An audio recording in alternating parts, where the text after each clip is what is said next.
yeah, man. I remember Tyrone Spong. I mean, a body beautiful heavyweight who was a little bit on the small side. Reminded me in some ways of a Mike Tyson-esque MMA character. Spong was mainly a kickboxer. They guided him in a boxing career too, where he was undefeated. I don't think he was fighting really tough guys, but he won a couple minor like Latino titles and stuff. I think he was from the Netherlands. And MMA never worked out for him. He went like 2-1 or something. That big Russian Korda something knocked him out.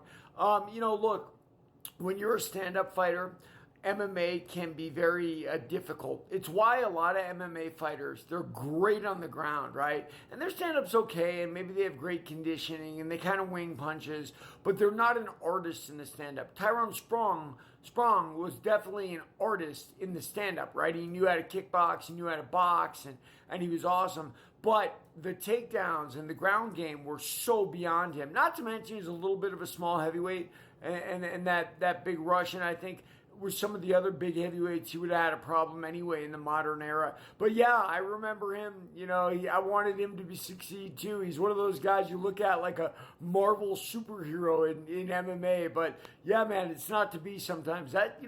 Takedown defense for a guy who's used to worrying about stand-up only can be very, very challenging. Read my book, Warrior of the Light.